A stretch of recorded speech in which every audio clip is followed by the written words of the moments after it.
दोस्तों लेकर आ चुकी हूँ सर्दियों के काम को आसान बनाने वाली बहुत ही बेहतरीन टिप्स एंड ट्रिक्स जिनसे आपके समय तो बचेंगे ही, साथ ही बहुत सारे पैसों की बचत होगी और आपको बहुत कुछ सीखने को भी मिलेगा। तो चलिए दोस्तों, देर न करते हुए शुरू कर लेती हूँ मैं अपनी आज की वीडियो। तो हमारी आज की जो सबसे पहली टिप है दोस्तों, वो आपके बहुत काम आने वाली है, क्योंकि आज की इस पहली टिप में हम देखेंगे कि जब हम नए शूज खरीद कर लाते हैं मार्केट से, तब वो कभी कभी हमारे पैरों में गड़ते हैं, चुभते हैं, या फिर जिनको हम बोलते हैं कि शूज काट रहे हैं। अब ऐसे टाइम पर अगर आप सॉक्स पहनते हैं तब तो कोई बात नहीं है, लेकिन अगर हमने सॉक्स नहीं पहने हैं, बिना सॉक्स के हम अपने शूज को कैरी कर रहे हैं, तो ये पैरों में बहुत ज्यादा रैशेस वगैरह करते हैं, पैर हमारे रेडेड हो जाते हैं। इनका इलाज करती हूँ बहुत ही सिंपल तरीके से, चलिए आपको ही बताती हूँ। इसके लिए आप कोई सा भी साबुन ले लीजिए, नहाने वाले साबुन की जरूरत पड़ेगी, तो मैंने यहाँ पर जैसे सिंपल सा जो भी साबुन मेरे हाथ में था वो मैंने लिया है। इस साबुन को आपको जूतों के जो ओपन पार्ट है वहां पर अच्छे से रब कर दीजिए। साबुन के रब करने से होगा ये कि इसकी एक लेयर इस पर बन जाएगी, और जब भी आप शूज को पहनेंगे तो शूज आपके काटेंगे नहीं, बल्कि ये हल्के से स्लिपरी से हो जाएंगे, जिससे आपको टाइटनेस भी फील नहीं होगी। साथ ही इस साबुन की वजह से शूज हमारा बिल्कुल पुराने शूज की तरह वर्क करेगा। तो चलिए दोस्तों, देर न करते हुए बढ़ते हैं अपनी आज की नेक्स्ट टिप की तरफ। नेक्स्ट टिप भी हम लेडीज की बहुत ज्यादा काम आएगी। इसके लिए आपको लेना है एक छन्ना। छन्ना अगर स्टील का है तो बहुत बढ़िया बात है। इसमें कॉटन की एक लेयर लगा लीजिए, कॉटन को थोड़ा सा फैला लीजिए और छन्ने के ऊपर इस तरह से अच्छे से फैला लीजिए। अब हमारे पास होते हैं वो तेल जिनको हमने कभी पकोड़े बनाए हुए होते हैं, कभी घर में कोई भी चीज ऐसी फ्राई करी हुई होती है, जिनमें तेल में थोड़े थोड़े से हमारी चीजों के जो कण होते हैं वो तेल में बैठे होते हैं। ये तेल होते हैं जो थोड़े काले रंग के हो जाते हैं। हमें लगता है कि हम इसका इस्तेमाल कैसे करें।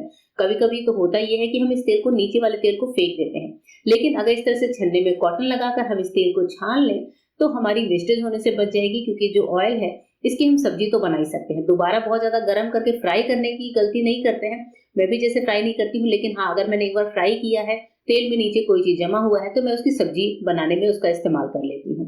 तो यहाँ पर जैसे इस तरह का ऑयल है जिसमें थोड़ा थोड़ा जमा हुआ था, तो आप इसे पराठे बना सकते हैं या फिर सब्जी वगैरह बना सकते हैं। तो इस तेल को फेंकने की बजाय छन्ने में थोड़ा सा कॉटन लगाइए और इस तरह के तेल को रीयूज कर लीजिए।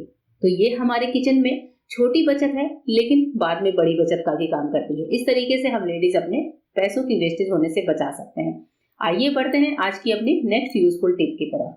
हमारी आज की जो नेक्स्ट यूजफुल टिप है, इस तरह के मर्तबान को लेकर है। सर्दियों के सीजन है और हम अब अचार बनाने वाले हैं। इस तरह के जो मर्तबान होते हैं, कभी हम इनमें चटनी रख देते हैं, कभी कोई अचार रख देते हैं, और या फिर कभी हम, क्या होता है, कोई मसाला ही पीस के रख देते हैं, जिससे इनमें प्याज लहसुन की महक या फिर किसी अचार की महक भर जाती है। इन मर्तबानों में अचार भरने से पहले एक छोटा सा काम कर लीजिएगा कि आप ले लीजिएगा कोई दिया, और दिए में आप कोई सी भी बत्ती लगा लीजिएगा, घी की या फिर तेल की, कोई सी भी बत्ती चलेगी। मैंने यहाँ पर घी की गोल वाली बत्ती लगा दी है, और बस इस दिए के ऊपर अपने इस मर्तबान को पलट दीजिएगा। मर्तबान छोटा है तो मैं इस तरीके से हाथों से पकड़कर अंदर जो है इसमें गर्म कर रही हूँ। अंदर गर्मी देने से होता यह है कि जो भी स्मेल इसमें भरी होती है वो निकल जाती है, उसकी स्मेल पूरी तरह से इसमें से निकल जाती है। आप चाहें तो दिए के ऊपर इसको टिका कर रख दें। मर्तबान बड़ा है तो हल्का सा हमें ओपन जरूर करके रखना पड़ेगा, नहीं तो दिया जो है पूरी तरह से बुझ जाएगा। तो मर्तबान को टिकाते समय ध्यान रखें कि नीचे से हल्का सा एयर जरूर पास हो रहा हो। तो इस तरीके से दिए पे टिका कर भी आप रख सकते हैं, या फिर किसी दूसरे तरीके से भी इसको आप गर्म कर सकते हैं। तो अंदर में जितनी गर्मी जाएगी उतनी ही बढ़िया तरीके से हमारा मर्तबान नीट एंड क्लीन महकेगा। आइए बढ़ते हैं अपनी आज की नेक्स्ट टिप की तरफ। नेक्स्ट टिप में मैंने यहाँ पर लिया है कपड़े का एक थैला। हमारे पास ये जो कपड़े के थैले होते हैं, इस तरह के, हम जब साड़ियां लेकर आते हैं, कुछ भी लेकर आते हैं, कोई कपड़े वगैरह लेकर आते हैं, तो आजकल शॉप पर इस तरह के थैले बहुत मिलते हैं। तो अगर एक आध थैले को हम काट भी दें तो हमारा ऐसा कोई नुकसान नहीं होगा। तो यहाँ पर मैं इस थैले को लगा रही हूँ एक कट। अब चूंकि सर्दियों के दिन आ गए हैं और हमारे कबर्ड में कभी कभी इतनी स्पेस नहीं होती कि हम मोटे मोटे जैकेट्स, मोटे स्वेटर, इस तरह की चीजें सारे कुछ कबर्ड में भर के रख सकें। और सर्दियों में हर सदस्य के पास बहुत सारे कपड़े होते हैं। अब जैसे यहाँ पर हमें रखने होंगे वूलन कपड़े। वूलन कपड़े होते ये है कि अगर हम बंद थैले में रखेंगे, मतलब बिना काटे, तो वो हमें दिखेगा नहीं, लेकिन इस तरह से हल्का सा कट लगाकर अगर हम अपने कपड़ों को रखें तो ऊपर से नीचे तक हमने कौन कौन से कपड़े रखे हैं वो हमें दिखेगा। और अगर हमें कोई कपड़ा नीचे से खींच कर निकालना है, यूज करना है, या फिर नीचे से निकाल कर उसको ऊपर रखना है, तो वो हमें साफ साफ दिख जाएगा।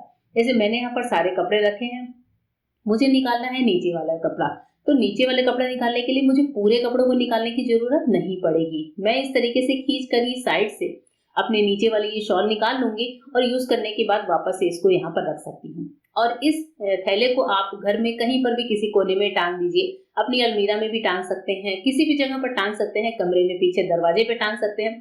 जितनी जरूरत हो उस तरह से स्वेटर निकालिए और यूज करिए और फिर वापस उनको तह लगाकर इस थैले में भर कर रख दीजिए, तो एक्स्ट्रा स्पेस भी नहीं लेंगे और जब सर्दी खत्म हो तो इस थैले को आप डिस्कार्ड भी कर सकते हैं। अब बढ़ते हैं आज की अपनी नेक्स्ट यूजफुल टिप की तरफ। सर्दियों के दिन शुरू हैं, मेथी, मटर, गाजर ये सारी चीजें हर घर में आना आम बात है और सबसे बड़ा भारी काम होता है मटर छीलना, क्योंकि हम लेडीज मटर की बड़ी ही शौकीन होती हैं। 2 किलो, 5 किलो मटर, 10 किलो लाकर फ्रिज में रखती ही रहती हैं। तो इतना सारा मटर एक साथ हम नहीं छील सकते, लेकिन जब भी आपको मटर ज्यादा छीलना हो तो ये छोटी सी टिप है, इसको फॉलो कर लीजिएगा। या फिर घर में गेस्ट आ रहे हैं, आपको लगता है कि आपको मटर ज्यादा चाहिए, तो उस दिन आप इस तरीके से बहुत ही कम टाइम में ढेर सारे मटर को एक साथ छील सकती हैं। इसके लिए आपको एक बर्तन में लेना होगा बढ़िया सा गर्म पानी। तो इस तरीके से यहाँ पर हमें लेना है गर्म पानी, एकदम अच्छा खौलता हुआ पानी लेंगे और जो मटर आपको छीलनी है वो आप इस पानी में डालकर कम से कम 10 मिनट के लिए ढक कर छोड़ दीजिए। अच्छे से ढकिए जिससे हीट अंदर बनी रहे।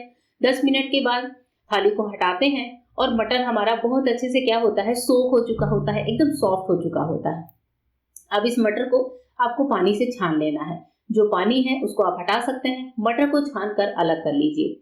अब इसके बाद से ये मटर हम छीलेंगे कैसे, बहुत ही अच्छा तरीका है जो मैं आपके साथ शेयर करूंगी कि ग्लास की मदद से दोस्तों कैसे हम एक एक मटर को बहुत ही इजी तरीके से छील सकते हैं।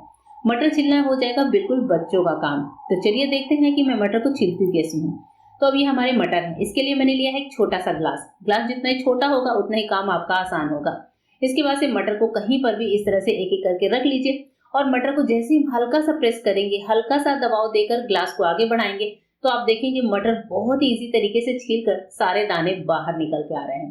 देखिए यहाँ पर देखते ही देखते कितने सारे मटर छीलकर तैयार हो गए हैं।